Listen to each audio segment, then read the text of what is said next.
प्रिय साथियों, अखिलेश एजुकेशन जौनपुर में आप सबका स्वागत है। आप लोग महात्मा बुद्ध के विषय में जानकारी प्राप्त कर रहे थे। अब हम उनके आगे की बातों पर चर्चा करेंगे। महात्मा बुद्ध के सील क्या हैं और बौद्ध धर्म के आचरण क्या हैं, इस पर चर्चा होगी।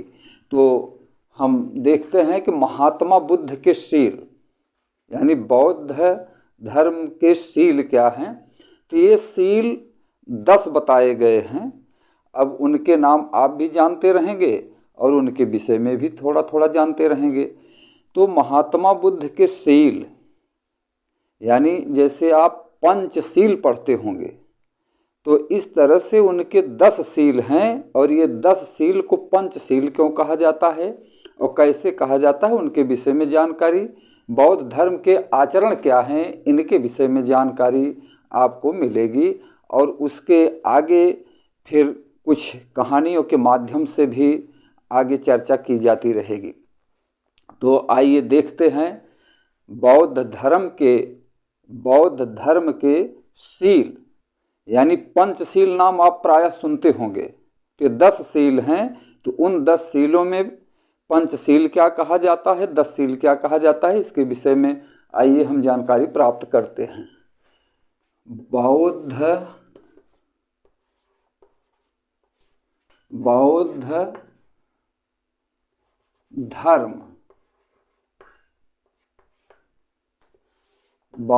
धर्म 10 सील क्या हैं? सत्य, अहिंसा, ब्रह्मचर्य,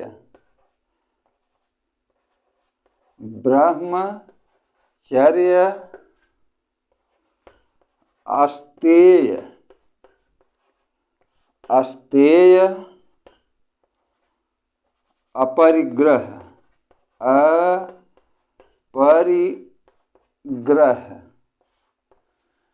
आप देखते हैं कि सत्य, अहिंसा, ब्रह्मचर्य, अस्तेय, अपरिग्रह। सत्य, अहिंसा, ब्रह्मचर्य, अस्तेय, अपरिग्रह।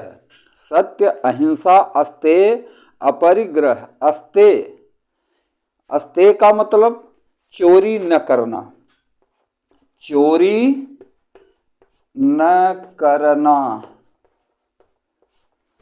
अपरिग्रह, धन संग्रह न करना, धन संग्रह न करना। इसके बाद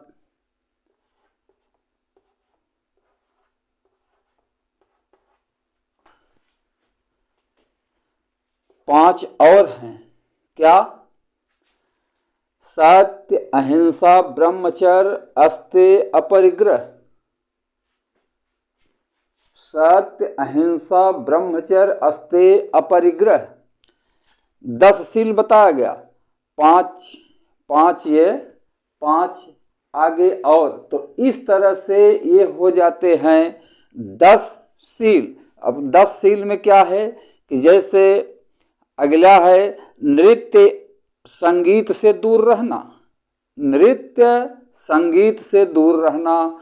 7वां है सुगंधित पदार्थों का त्याग, सुगंधित पदार्थों का त्याग, असमय भोजन का त्याग, कोमल शैया का त्याग यानी मुलायम बिस्तर, कोमल बिस्तर से संबंधित है, कंचन कामिनी का त्याग अर्थात व्यभिचार से दूर रहना। कहने का मतलब स्त्रियों से दूर रहना।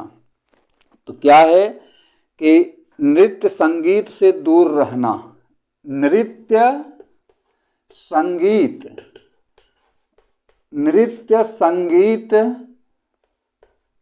से दूर रहना।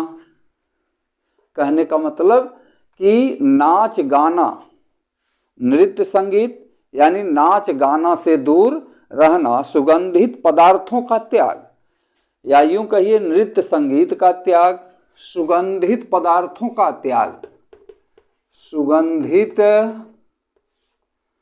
पदार्थों का त्याग, कोमल शैया, कोमल शैया का त्याग, कोमल शैया का त्याग,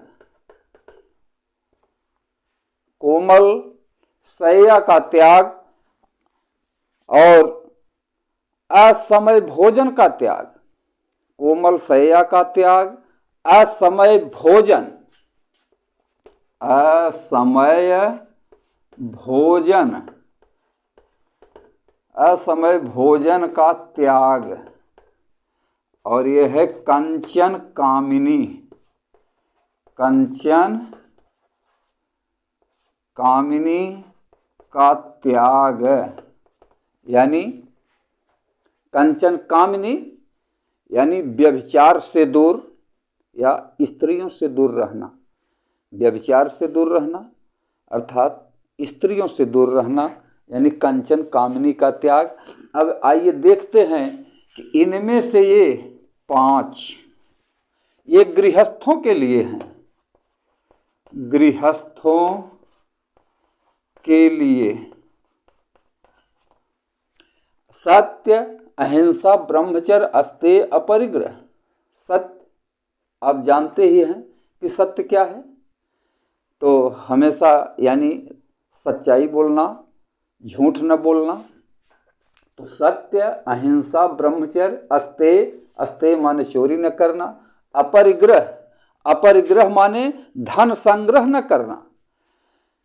तो ये सत्य, अहिंसा, ब्रह्मचर्य, अस्तेय, अपरिग्रह ये 5 शील गृहस्थों के लिए हैं। कितने?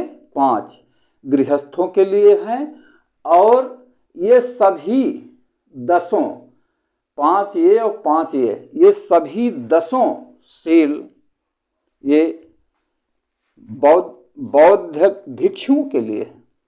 तो 5 गृहस्थों के लिए और सभी 10 शील, सभी 10 शील ये क्या हैं? बौद्ध भिक्षुओं के लिए। तो इस तरह से बौद्ध धर्म के 10 शील 5 गृहस्थों के लिए और सभी 10 शील ये बौद्ध भिक्षुओं के पालन के लिए होते हैं। तो इसीलिए प्रायः पंचशील कहा जाता है।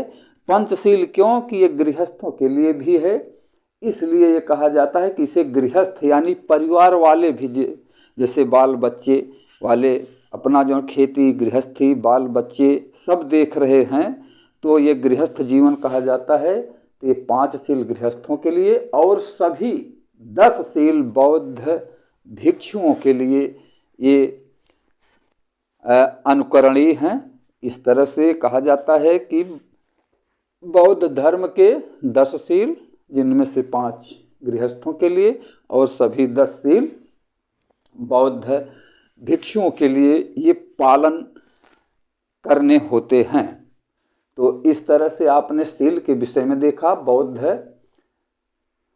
धर्म के शील। अब सत्य, सत्य भी, सत्य एक प्रकार की ये कहिए कि तपस्या ही है, यानी झूठ न बोलना। आपको कहा जाता है कि आपने सुना होगा, पढ़ा भी होगा, जो छोटे बच्चे हैं उनको शायद अभी न जानकारी हो, लेकिन जो बड़े बच्चे हैं प्राइमरी से लेकर के ऊपर पढ़ रहे हैं या पढ़ चुके हैं, आप सभी जो है नवयुवक हैं, वृद्ध हैं, माताएं बहनें हैं, तो सब सुन रहे हैं, इस वीडियो को देख रहे हैं। तो इसमें देखिए कि सत्य, सत्य क्या है? कहा जाता है कि सांच बराबर तप नहीं, झूठ बराबर पाप। सांच बराबर तप नहीं, झूठ बराबर पाप। जाके हृदय सांच है, ताके हृदय आप। आप माने भगवान यानी भक्ति। तो सांच बराबर तप नहीं यानी सच्चाई के बराबर कोई तपस्या नहीं और झूठ के बराबर कोई पाप नहीं। तो इसलिए कहा जाता है कि हमेशा सत्य बोलना चाहिए। संस्कृत में भी आप सुनते हैं कि सत्यम ब्रूयात प्रियम ब्रूयात। सत्य बोलिए, प्रिय बोलिए, यानी मधुर भाषी होना चाहिए, प्रेम की भाषा बोलनी चाहिए। तो संस्कृत में भी कहा जाता है और हिंदी में भी दोहा है कि सांच बराबर तप नहीं, झूठ बराबर पाप। तो इस तरह से हमेशा सत्य का सहारा लेना चाहिए, सत्य का पालन करना चाहिए।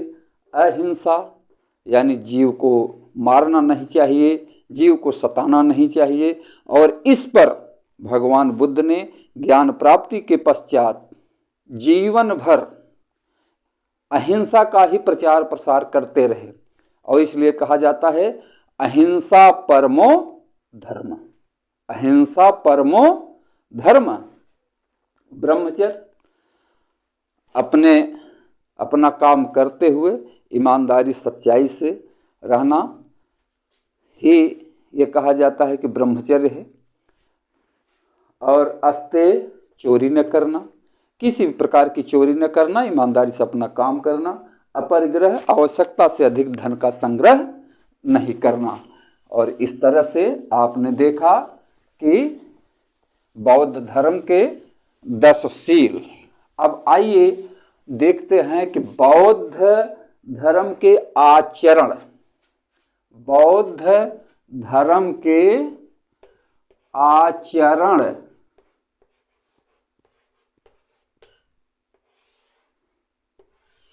बौद्ध धर्म के आचरण, बौद्ध धर्म के आचरण क्या हैं, इनके विषय में हम देख लेते हैं।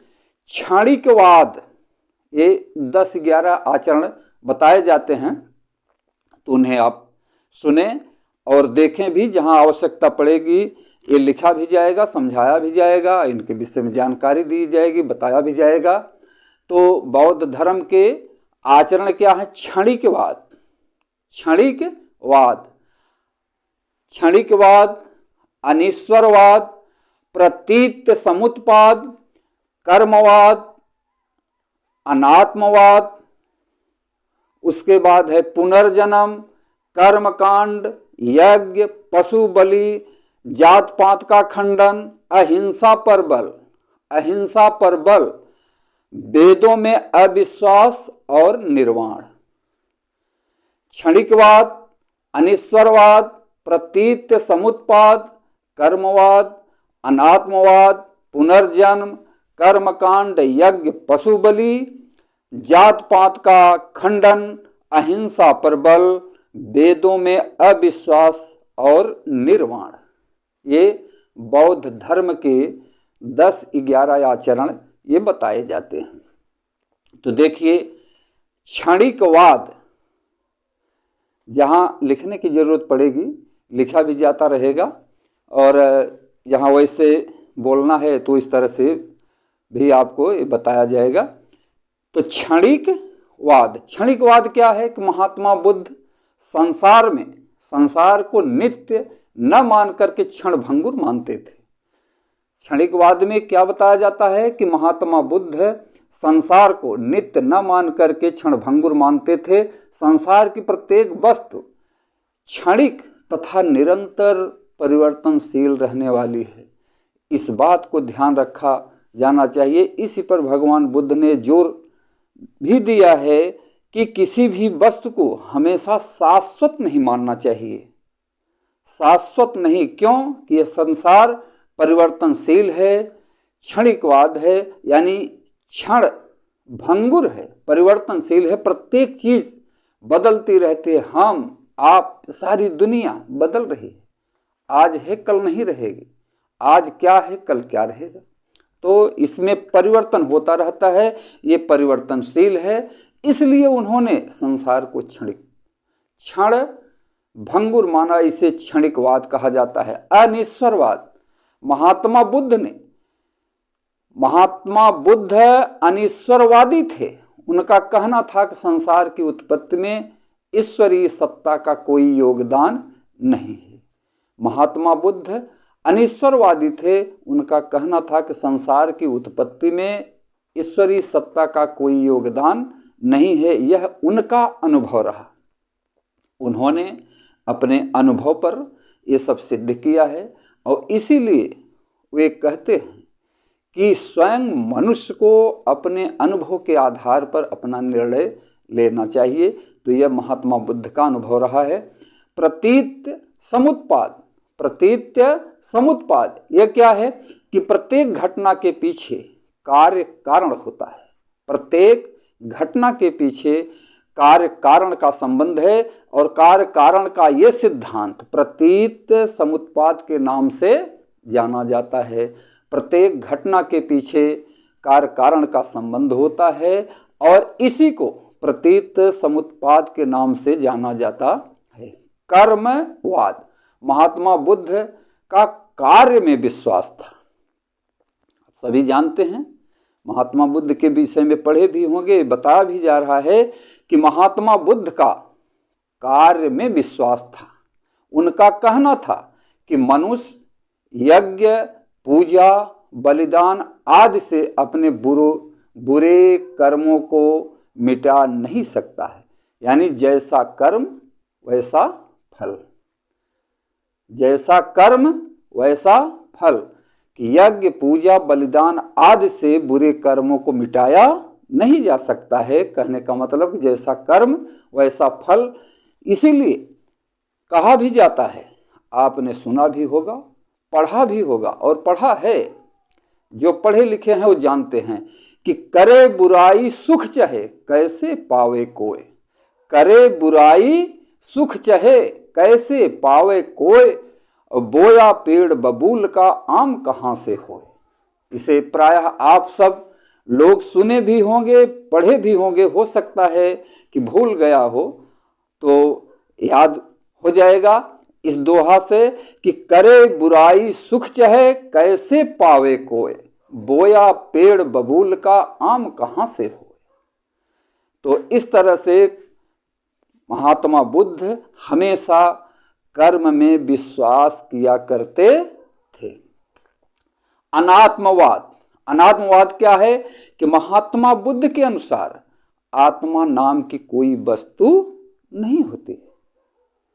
अनात्मवाद, महात्मा बुद्ध के अनुसार आत्मा नाम की कोई वस्तु नहीं होती है।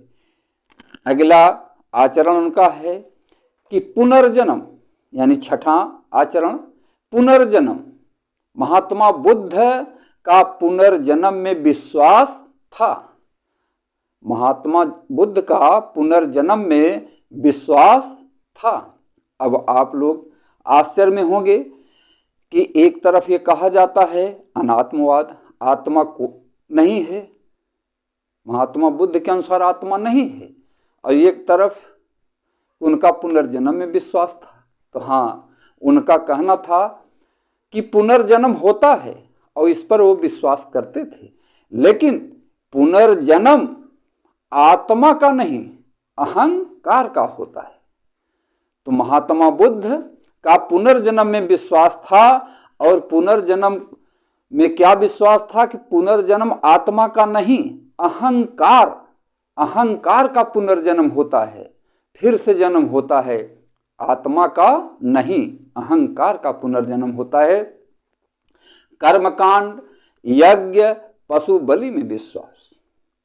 अगली पॉइंट है कर्मकांड, यज्ञ, पशु बलि में अविश्वास। यानी इन सब चीजों में महात्मा बुद्ध विश्वास नहीं करते थे। पशुओं की बलि चढ़ाना, पशुओं की बलि चढ़ाना, यज्ञ, हवन में महात्मा बुद्ध का किंचित मात्र विश्वास नहीं था। कर्म कांडों के घोर विरोधी थे। महात्मा बुद्ध कर्म कांडों के घोर विरोधी थे। बलिदान कहा जाता है, और वो ही नहीं, आपने राजा राम मोहन राय का भी नाम सुना होगा। वे समाज सुधारक थे, बंगाल के रहने वाले ब्राह्मण थे, बंगाल के रहने वाले ब्राह्मण थे, समाज सुधारक थे। उन्होंने विभिन्न वेदों का, ग्रंथों का अध्ययन किया। तब उन्होंने कहा, जब वे पढ़ के घर आए तो उनके पिताजी कर्मकांड के प्रबल समर्थक थे, कर्मकांड वगैरह कराया करते थे। तो अपने पिता से एक बार चर्चा करने लगे और उन्होंने बताया कि पिताजी, ये कर्मकांड और ये जो है ये सत्य नहीं है, तो उनके विषय में कहा जाता है कि फारसी कुरान पढ़े पटना में अरबी, फारसी कुरान पढ़े पटना में अरबी, पूजा पाठ कर्म कांड उन्हें लागे फर्जी। ये राजा राम मोहन राय के विषय में कहा जाता है। पटना में जाकर के, पटना विश्वविद्यालय में इन्होंने विभिन्न विषयों का जब अध्ययन किया तो इन्हें ज्ञात हुआ कि ये पूजा पाठ कर्म कांड, उन्हें ये जो है सत्य नहीं लगा कि पूजा पाठ कर्म कांड से कोई काम होता है। तो इसीलिए कहा जाता है कि फारसी कुरान पढ़े पटना में अरबी, पूजा पाठ कर्म कांड उन्हें लागे फर्जी। कहा जाता है आगे कि बलिदान सिंह का होते सुना, बकरे बलिवेदी पर चढ़ाए गए। बलिदान न सिंह का होते सुना, बकरे बलिवेदी पर चढ़ाए गए। विषधारी को दूध पिलाया गया, केचुए कटिया में फंसाए गए।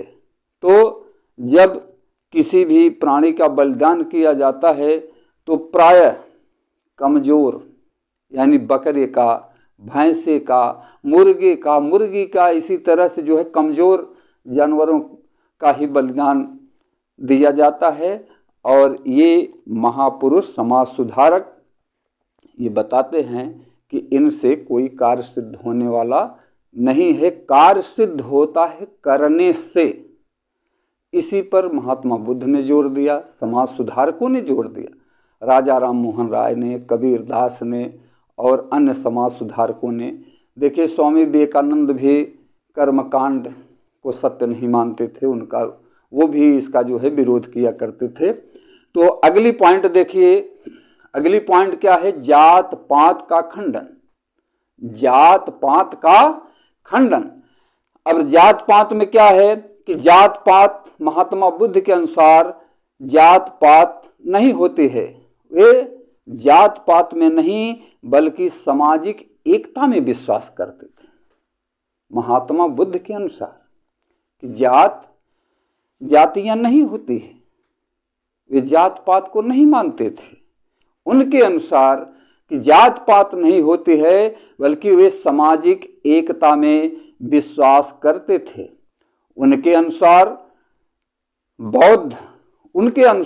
बौद्ध धर्म का अनुसरण कोई भी कर सकता है। वे जात पूछ करके अपने धर्म में किसी को सम्मिलित नहीं करते थे। उनके अनुसार कि कोई भी बौद्ध धर्म में आ सकता है, शिक्षा ले सकता है। और उनका कहना था कि बौद्ध भिक्षु का भेष धारण करने पर वर्ण भेद मिट जाता है। जब कोई भी संघ में आता है, किसी भी जात वर्ण का हो, तो बौद्ध भेष धारण करने पर उसका वर्ण भेद मिट जाता है। और उनका कहना है कि सभी जातियां एक समान होती हैं और कोई जात पाती नहीं होती है। और जात पात के अनुसार पूजा पाठ ये नहीं होता है। इसीलिए कहा जाता है कि कामी क्रोधी लालची इनसे भगत न होए। कामी क्रोधी लालची इनसे भगत न होए, भगत करे कोई सूरमा जाति वर्ण कुल खोए। कामी क्रोधी लालची इनसे भगत न होए, भगत करे कोई सूरमा जाति वर्ण कुल खोए। और भी कहा जाता है कि जाति जाति सब कोई कहे, जात न जानत कोय। जात जाति सब कोई कहे, जात न जानत कोय। और मानुष जाति सब एक है, एक ही वर्ण की होए। जात जाति सब कोई कहे, जात न जाने कोय। मानुष जाति एक है, एक ही वर्ण की होए। सज्जनों, आप जरा ध्यान दीजिए कि जैसे ये 5 अंगुलियां हैं, पंजा है, पंजा है। और ये कहा जाता है कि भिन्न भिन्न जात के जैसे 4-5 लोग हो गए, 5 जाति के हो गए, और इस पर 5 लोगों के निशान बना दिए जाएं। इस पंजे के 5 लोगों के निशान बना दिए जाएं, और 5 जातियों के, और किसी से कहा जाए कि आप ये बताएं कि ये किस जाति के पंजे का निशान है, तो क्या आप बता सकते हैं? क्या बता सकते हैं? कोई बता सकता है कि यह किस जाति का है? यदि नहीं बता सकते, क्यों कि सभी के निशान एक ही समान के हैं। तो जब एक ही समान के हैं तो जातियां कैसे हो जाती हैं? पैर के निशान मान लीजिए, या चेहरे के ही निशान 5 आदमी 5 जात के खड़े कर दिए जाएं, और उनका चेहरा देख करके किसी से पूछा जाए कि किस जाति के हैं, तो क्या कोई बता सकता है? बता सकता है? नहीं। तो जब नहीं बता सकता तो इसका मतलब कि इंसान में जातियां नहीं होती। एक पुरुष और एक स्त्री, 2 वर्ण ही होते हैं, लेकिन ये वर्ण व्यवस्था बना दी गई है और सब लोग उसी जाति के चक्कर में पड़े रहते हैं। तो महात्मा बुद्ध जात वर्ण को नहीं मानते थे, वो सामाजिक एकता में विश्वास करते थे। अगला आचरण क्या है, यानी अगली पॉइंट क्या है? अहिंसा पर बल। अहिंसा पर बल। महात्मा बुद्ध अहिंसा के पक्षधर थे, यानी वो जीवों को सताना या जीवों को मारना उनमें विश्वास नहीं करते थे। जीवन पर्यंत अहिंसा परमो धर्म, इसका प्रचार प्रसार करते रहे। अहिंसा परमो धर्म, जीवन पर्यंत इसका प्रचार प्रसार करते रहे। अगली पॉइंट है वेदों में अविश्वास। वेदों में अविश्वास। महात्मा बुद्ध वेदों को ईश्वरकृत नहीं मानते थे। उनका कहना था कि वेद हैं, पुराण हैं, कोई भी धार्मिक ग्रंथ, इन सब की रचना तो मनुष्य ही किया है। और ऐसा कहा जाता है कि वेदों की रचना ईश्वर ने की है, तो वो वेदों को ईश्वर कृत्य नहीं मानते थे, यानी सब कुछ करने वाला मनुष्य ही है। तो इसलिए वो वेदों में विश्वास नहीं करते थे। वे उनका कहना था कि मनुष्य सदैव अपने अनुभव द्वारा, उनका कहना था कि मनुष्य सदैव अपने अनुभव द्वारा आध्यात्मिक मार्ग की खोज कर सकता है, यानी मनुष्य को अपने अनुभव द्वारा आध्यात्मिक मार्ग की खोज करना चाहिए। और इस प्रकार वो वेदों को ईश्वर कृत्य नहीं मानते थे। निर्वाण, अगली पॉइंट क्या है? निर्वाण। निर्वाण पर वो प्रायः जोर दिया करते थे कि निर्वाण क्या है। महात्मा बुद्ध निर्वाण पर ज्यादा जोर दिया करते थे। महात्मा बुद्ध निर्वाण पर ज्यादा जोर दिया करते थे।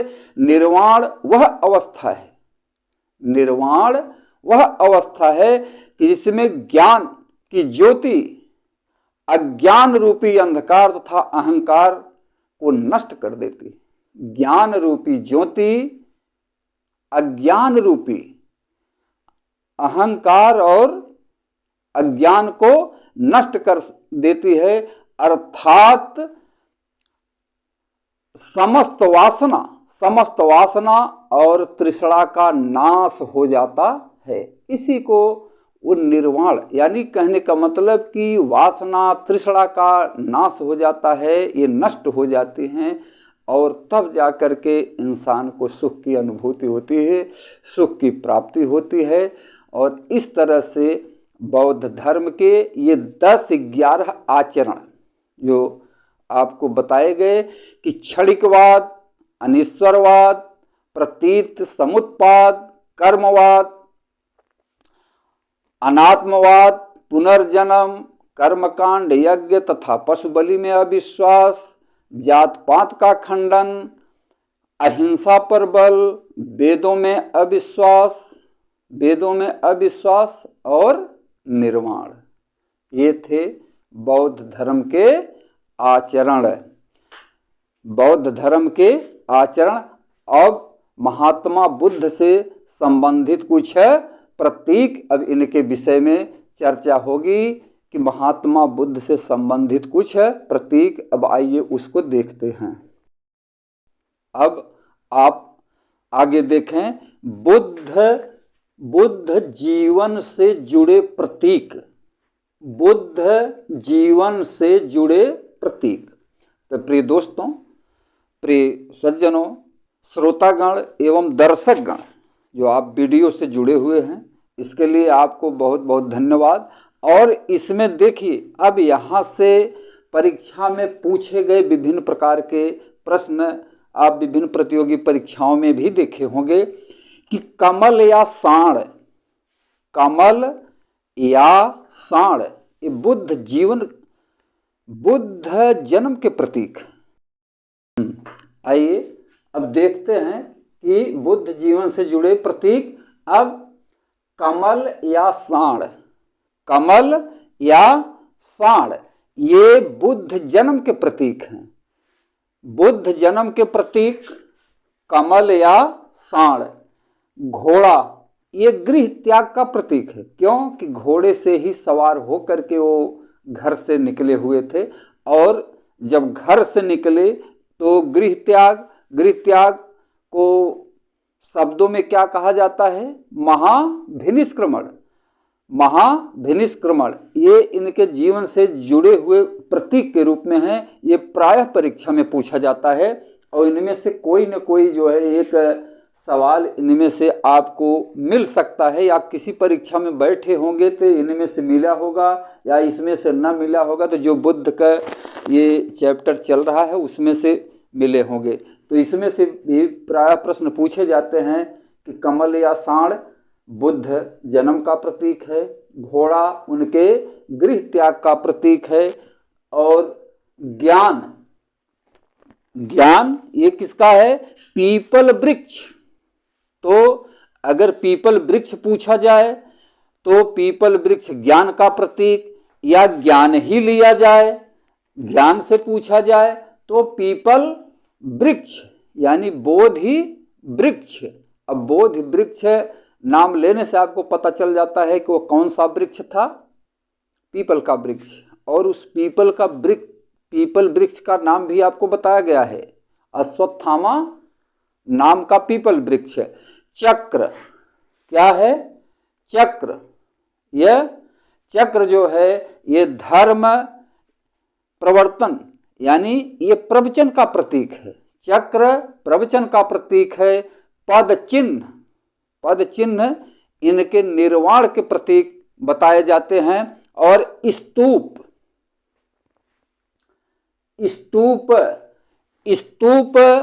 ये महापरिनिर्वाण यानी मृत्यु का प्रतीक बताया जाता है कि भगवान बुद्ध के अस्थि अवशेष को 8 भागों में बांटा गया। 8 भागों में बांटा गया और इसे 8 स्थानों पर भेजा गया, जहां पर बौद्ध स्तूप बनाए गए। तो ये स्तूप मृत्यु यानी महापरिनिर्वाण के प्रतीक बताए जाते हैं। एक बार फिर सुन लें, क्योंकि आगे लिखा नहीं गया है तो इसे सुनना पड़ेगा। कमल या साण ये बुद्ध जन्म के प्रतीक, घोड़ा गृह त्याग का प्रतीक, ज्ञान पीपल वृक्ष ज्ञान का प्रतीक पीपल वृक्ष, चक्र का यानी चक्र किसका प्रतीक है? ये प्रवचन का प्रतीक। और पद चिन्ह किसके प्रतीक? निर्वाण के प्रतीक। और स्तूप ये किसके प्रतीक? महापरिनिर्वाण यानी मृत्यु के प्रतीक। और इसमें एक छोटी सी कहानी, जैसे कमल मिलता है, तो जरा बुद्ध के जीवन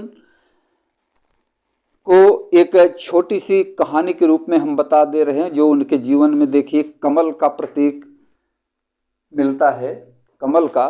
तो कहा क्या जाता है कि इनकी माता महामाया, एक बार उन्होंने एक स्वप्न देखा।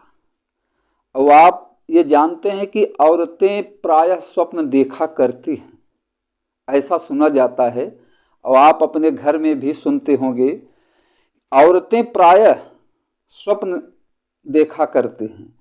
तो एक बार महारानी महामाया, यानी इनकी माता, इनके जन्म के पहले इनकी माता ने एक स्वप्न देखा। वो स्वप्न क्या था कि चार पुरुष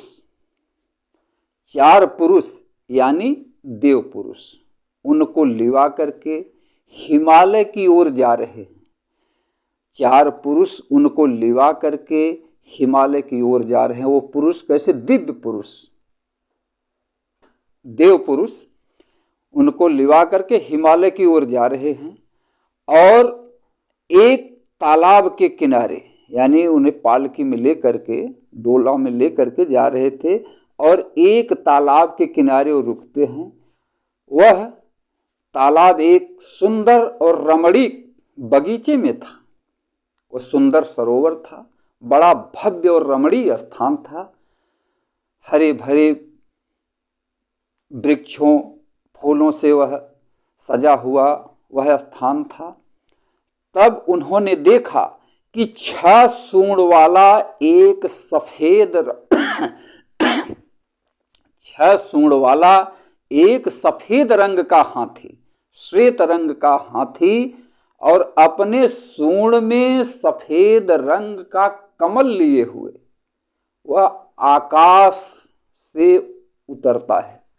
6 सूंड वाला सफेद हाथी अपने सूंड में सफेद रंग का कमल लिए हुए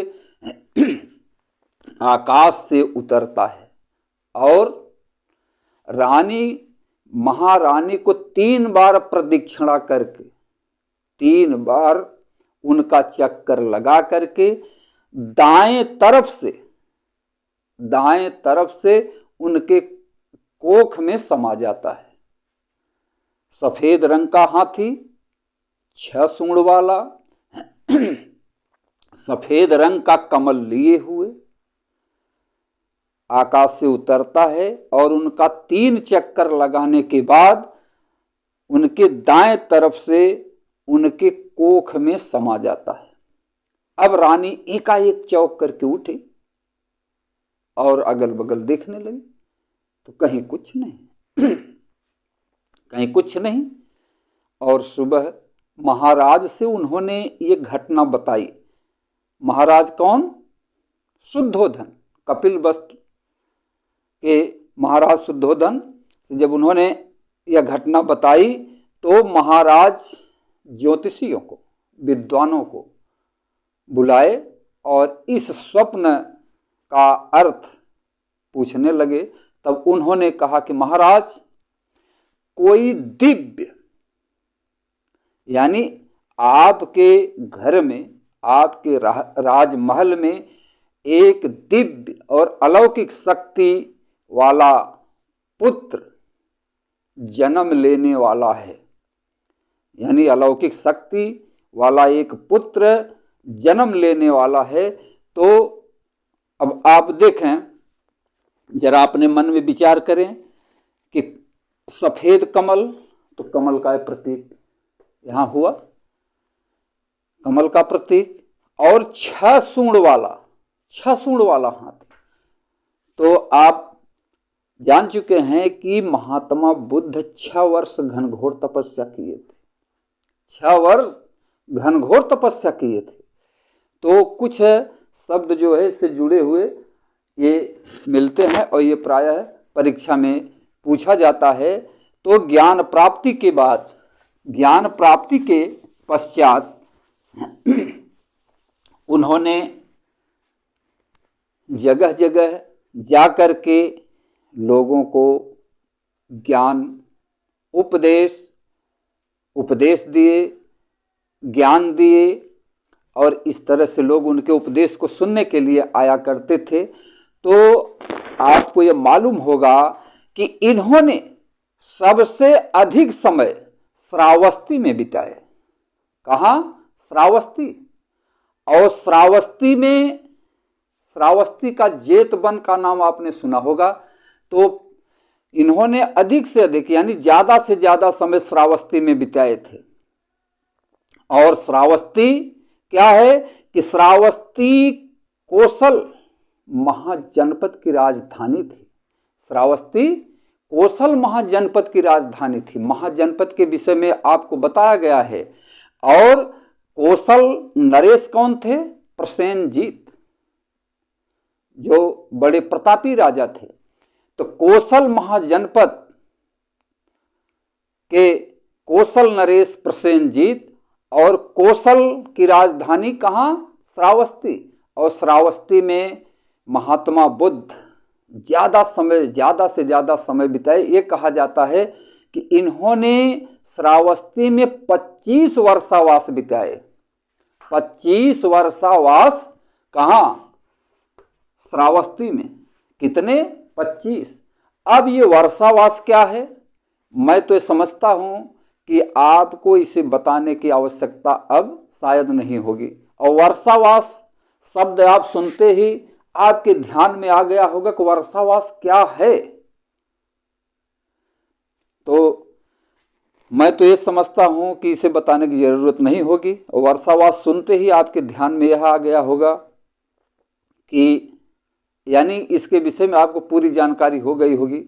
या 1 मिनट में हम बता देते हैं कि वर्षावास क्या है। कि वर्षावास जो है ये बौद्ध भिक्षु वर्षावास के समय 3 महीने एक स्थान पर ये समय बिताते हैं। और ये कब से होता है? आषाढ़ पूर्णिमा से क्वार पूर्णिमा 3 महीने का इस समय होता है। और उस वर्षावास में बौद्ध भिक्षु एक स्थान पर रह करके साधना, तपस्या, मनन, चिंतन, अध्ययन करते हैं। और उस वर्षावास के समय ये कहीं जाते नहीं हैं अपने स्थान से। यदि जाते भी हैं तो 1 सप्ताह के लिए। 1 सप्ताह से ज्यादा समय जब हो जाता है तो वर्षावास टूट जाता है। तो कहा जाता है कि ये सबसे अधिक समय कहाँ बिताए? श्रावस्ती। सबसे अधिक समय कहाँ बिताए? श्रावस्ती। और श्रावस्ती कोसल महाजनपद की राजधानी थी। तो श्रावस्ती में इन्होंने अधिक से अधिक समय बिताया। अब श्रावस्ती की कुछ घटनाएं सुन लीजिए। अंगुलीमाल का नाम आपने सुना होगा। डाकू अंगुलीमाल जो श्रावस्ती में ही रहता था। और उसके भय से उस क्षेत्र के सारी जनता, समस्त जनता एकदम भयभीत रहा करती थी। और क्यों? उसकी खासियत क्या थी कि वह लूटपाट किया करता था। और जिनके साथ लूटपाट किया करता था तो उनका सामान जब छीन लेता था, मारपीट करता था और उनकी हत्या करके उनके 1 अंगुली को काट लेता था। 1 अंगुली काट करके और वो माला की तरह, यानी कहने का मतलब को अंगुली काट करके अंगुलियों का माला बनाया था। अंगुलियों की माला बना करके पहन लेता। जितने लोगों की हत्या किया था सबकी अंगुली काट करके वह जो है माला बना करके पहना करता था। इसलिए उसका नाम अंगुली माल पड़ा था। तो वह एक खूंखार, हत्यारा, डाकू था। तो जो अंगुलियों की माला पहना करता था तो उसके भय से उस इलाके के लोग बहुत भयभीत थे। तो एक बार महात्मा बुद्ध उसी रास्ते से जा रहे थे तो लोगों ने, गांव के लोगों ने उनको रोका, उनको मना किया कि उस रास्ते से न जाएं, वहाँ एक डाकू रहता है उस स्थान पर, उस जंगल में, उस बगीचे में। लेकिन ये चले जा रहे थे और जब उसकी निगाह पड़ी तो अपना हथियार लेकर के दौड़ा महात्मा बुद्ध को मारने के लिए, और कहा कि रुको रुको। यह कहते हुए वह अपना हथियार लेकर के दौड़ते हुए आया। महात्मा बुद्ध रुक गए। उन्होंने कहा, भाई मैं तो रुक गया, लेकिन तुम कब रुकोगे? मैं तो रुक गया, लेकिन तुम कब रुकोगे?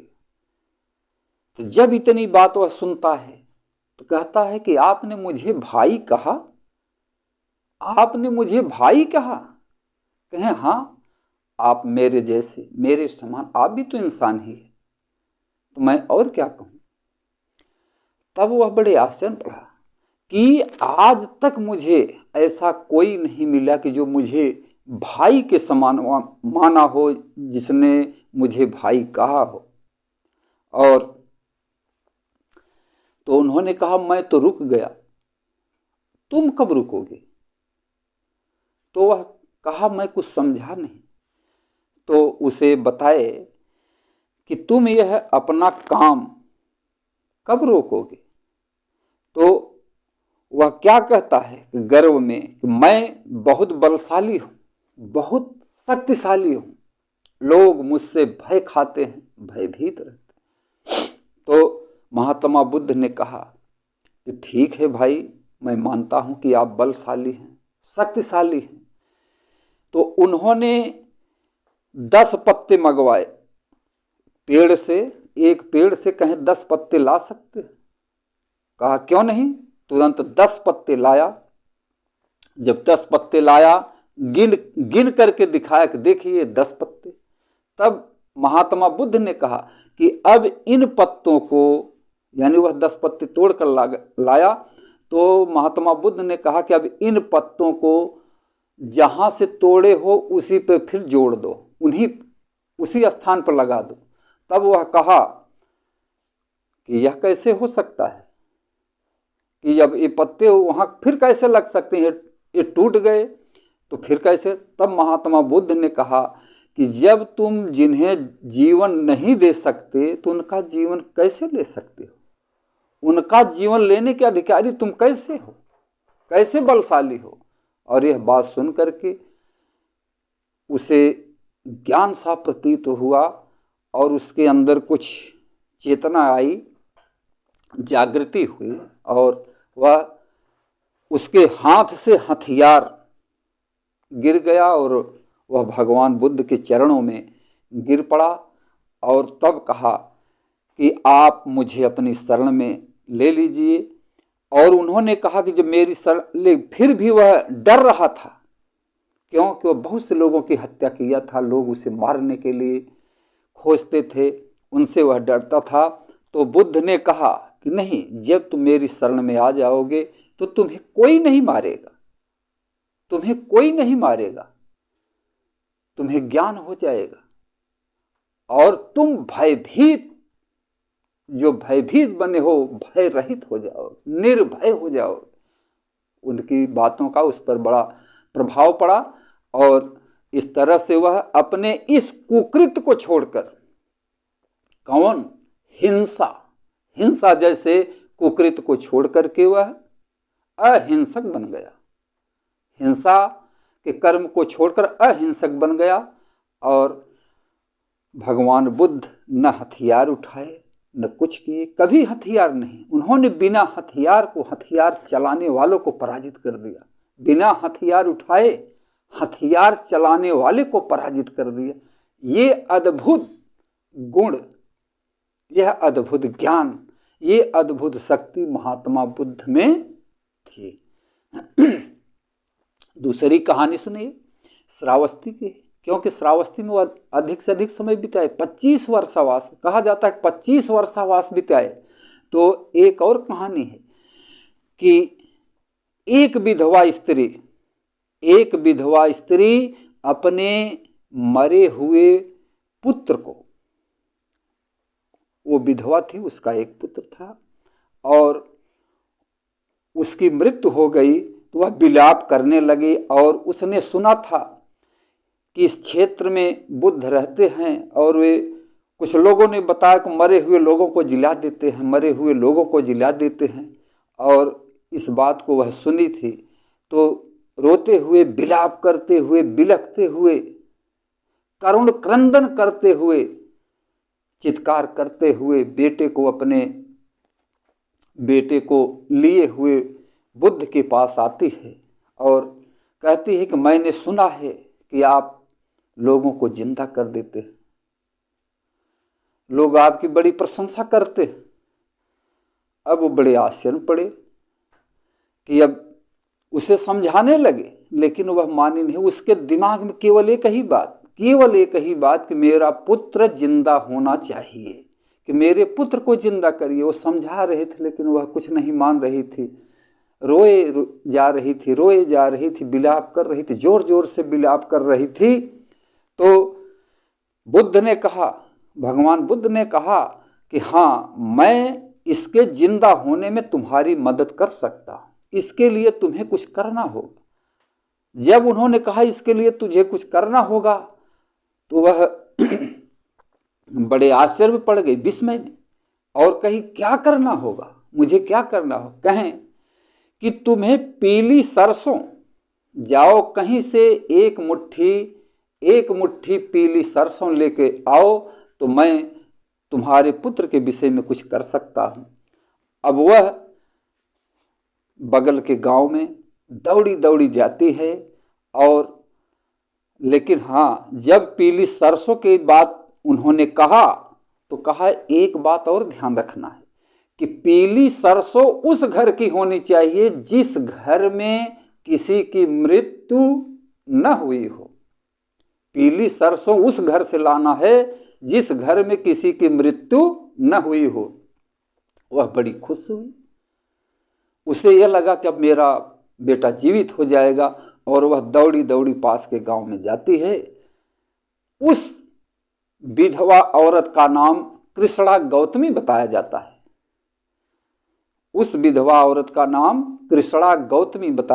है। और दौड़ते हुए जाती है, एक घर मिला और वह कहती है कि थोड़ी सी मुझे पीली सरसों की आवश्यकता है, यदि हो तो मुझे दे दीजिए। हाँ, उसे पीली सरसों मिल गई, थोड़ी सी पीली सरसों मिल गई, लेकिन फिर वह कहती है कि क्या आपके घर में किसी की मृत्यु तो नहीं हुई है? तब लोगों ने कहा, एक बुढ़िया थे, उन्होंने कहा कि मेरे पति की मृत्यु हो गई है, मैं विधवा हूं। फिर तब वह वापस कर देती है। इस तरह से एक एक करके एक दूसरे घर में, फिर दूसरे से तीसरे, तीसरे से चौथे, इस तरह से वह घर घर जो है घूमती रही। सरसों तो मिलती गई, लेकिन जब उसने यह प्रश्न रखा कि क्या आपके घर में किसी की मृत्यु तो नहीं हुई है, तो ऐसा कोई घर नहीं मिला कि जिस घर में किसी की मृत्यु न हुई हो। किसी का पति, तो किसी का बेटा, तो किसी की पत्नी, किसी का भाई, किसी की बहन, किसी की माँ, यानी कोई न कोई तो मरा ही है। और आप सभी जानते हैं कि मृत्यु सभी की होती है, जिसका जन्म होता है उसकी मृत्यु होती है। इसलिए कहा जाता है ना कि आया है सो जाएगा राजा रंक फकीर, आया है सो जाएगा राजा रंक फकीर, यानी जो जन्म लेता है उसकी एक दिन मृत्यु होती है। कोई समय पर खत्म होता है, समय पर मृत्यु होती है किसी की, और कोई समय से पहले चला जाता है। तो कोई माँ बाप के पहले ही चला जाता है और कोई माँ बाप के बाद जाता है।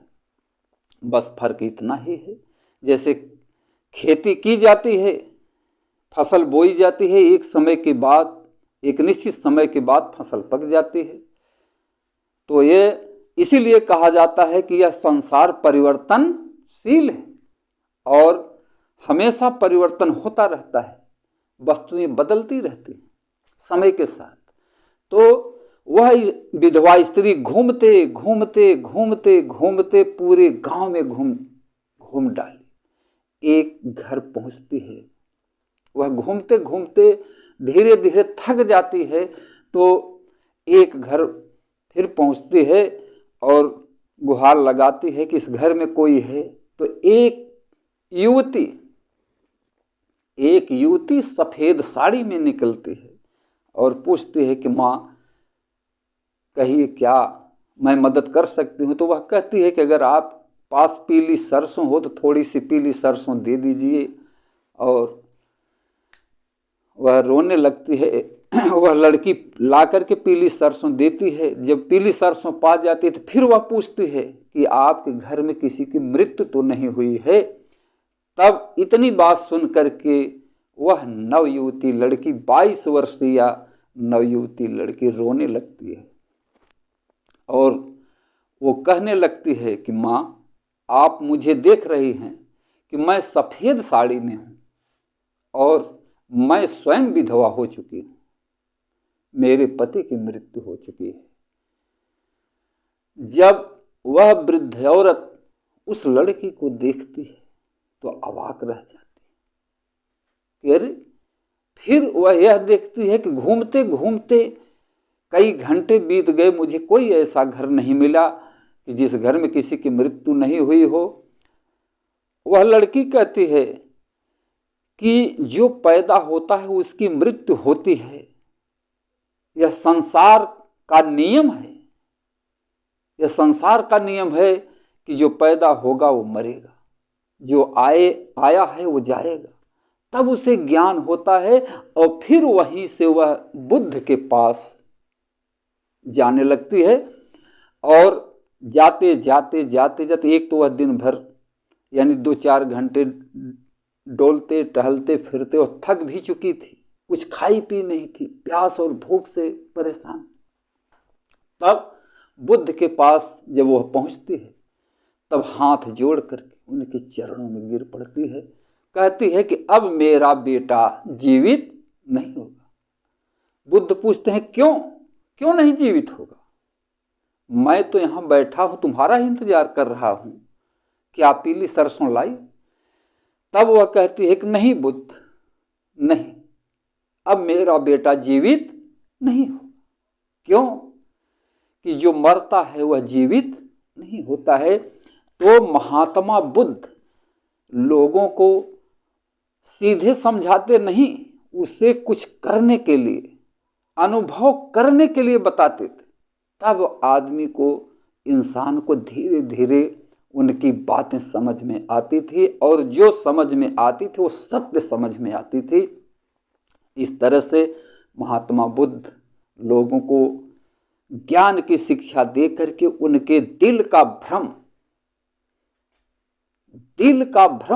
मन का भ्रम खत्म कर देते थे और लोगों को सच्चा ज्ञान प्राप्त हो जाता था।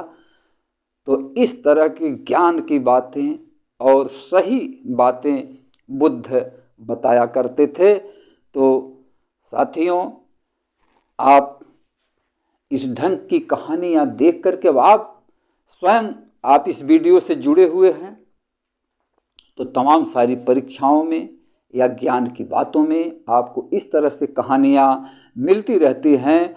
और एक कहानी मैं और बताता हूँ, छोटी सी कहानी है, वही उसी स्थान पर, कहाँ जहाँ यह घटना घटी है, वही श्रावस्ती में।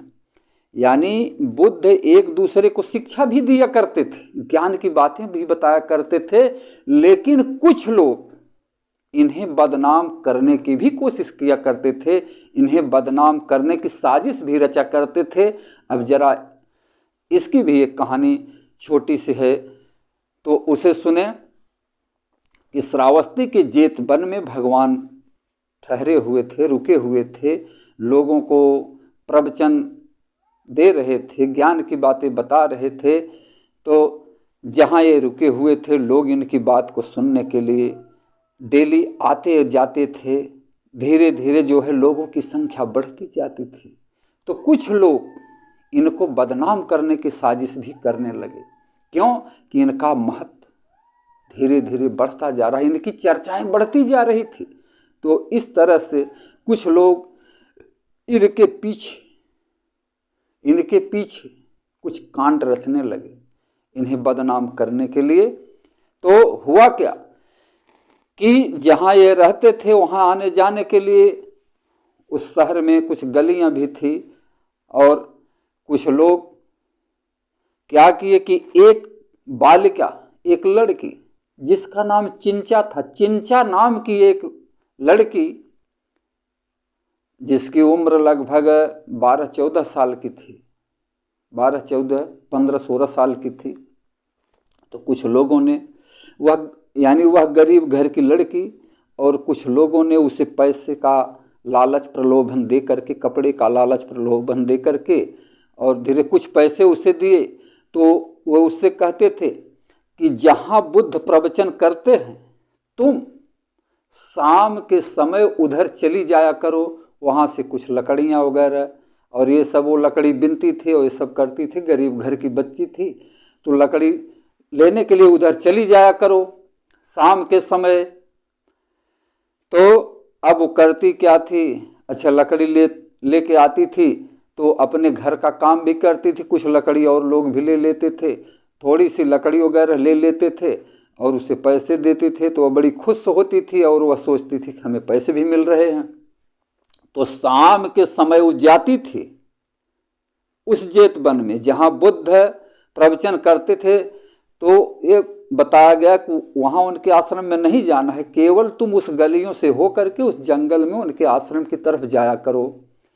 तो शाम के समय जब लोग उनके जो है प्रवचन को सुन करके, उनकी कथा को सुन करके लौटते थे, तो यह लड़की अब धीरे धीरे उसके कपड़े भी जो है अच्छे कपड़े पहनने लगी, और इस तरह से वह देखने में सुंदर थी ही, और कपड़े भी पहने तो और सुंदर लगती थी।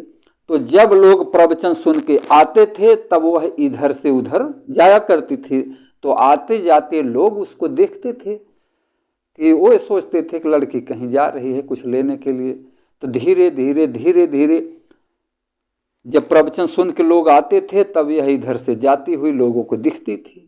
और जब फिर सुबह उठ करके उसे फिर भेजा जाता था तो सुबह वो उस आश्रम की ओर जाती थी, और जब इधर से लोग सुबह प्रवचन सुनने के लिए जाते थे तो वह फिर उधर से लौटती थी 2 बार। यानी सुबह जब लोग प्रवचन सुनने के लिए, कथा सुनने के लिए जाते थे तब वह उस आश्रम की ओर से कुछ लेकर के या कभी खाली हाथ ही लौटती थी। फिर दिन भर अपना काम धंधा करती थी, और शाम को जब लोग उधर से प्रवचन सुन के लौटते थे तब शाम को यह फिर उन्हीं गलियों से होकर जाया करती थी। और इस तरह से धीरे धीरे 5-6 महीने, 6-7 महीने बीत गए। 6-7 महीने बीत गए। रोज लोग देखा करते थे, लेकिन कोई कुछ कहता नहीं था कि कहीं आती होगी, कहीं जाती होगी। एक दिन की बात कि बुद्ध प्रवचन कर रहे थे, और धीरे धीरे 400-500 लोग, 600-700, ये समझिए कि लगभग 1000 लोग हो गए प्रवचन सुनते सुनते। और एक दिन वह तेजी से दौड़ते हुए जल्दी उधर जा रही थी, और जा करके सभा में खड़ी हुई और कहती है कि बुद्ध, आवेश में, ए बुद्धे, तुम लोगों को बड़ी बड़ी बातें बताता है, लोगों को शिक्षा देता है, और तुम स्वयं कुकर्म करता है। तुम तो स्वयं अपने से कुकर्म करता है और लोगों को ज्ञान की बातें बताता है, लोगों को शिक्षा देता है। देख तुम्हारे पाप का फल मेरे पेट में पल रहा है, तेरे पाप का फल मेरे पेट में पल रहा है। और इस तरह की साजिश करने वाले भी उस सभा में बैठे हुए थे, वो भी प्रवचन सुन रहे थे। जो इस प्रकार की साजिश रचे थे वो भी उस कथा में बैठ करके प्रवचन सुना करते थे और सुन रहे थे। वो लोग भी इस मौके का इंतजार कर रहे थे। वह लड़की अपना पेट बड़ा किए हुए यानी पेट फुलाए हुए उस सभा में पहुंचती और ऊपर से कपड़े पहन रखी थी, पेट में कुछ ऐसे कपड़े बांधी थी कि उसका पेट जो है इस तरह से लग रहा था जैसे वह गर्भवती हो गई। वह गर्भावस्था में, उसके पांव भारी हो गए। वह गर्भवती अवस्था में दिखने वाली लड़की अब उस सभा में जो कुछ उससे आता बार बार अपनी ही बातें कहती, पूरी सभा सन्न। अब लोग बड़े आश्चर्य पड़ गए। कुछ लोग कहने लगे, अरे ये तो गजब हो गया, ये तो गजब हो गया। तो कुछ लोग ये कहते थे कि हाँ हो सकता है, क्यों कि जब हम लोग कथा सुन के जाते थे तो यह लड़की जो है हम लोगों को रास्ते में आते हुए मिलती थी, और जब हम लोग सुबह कथा सुनने आते थे तो यह लड़की सुबह इधर से आश्रम से जाते हुए गलियों में मिला करती थी। ये बात सही है कि यह लड़की प्रतिदिन आती जाती थी। अब कुछ लोगों का विचार ये हुआ कि हाँ बुद्ध गलत किए होंगे, और जो बुद्ध के वास्तविक अनुयायी थे वे उस लड़की को मारने दौड़े, पीटने दौड़ने और पकड़ लिए। तो बुद्ध ने उन लोगों को रोका, और कुछ लोग ये कहे कि हाँ ये हो सकता है कि बुद्ध ऐसा किए होंगे, और कुछ लोग यहां तक कहने लगे कि क्या बुद्ध ये तुमसे यानी तुम भी ऐसा करते हो, लोगों को शिक्षा भी देते हो।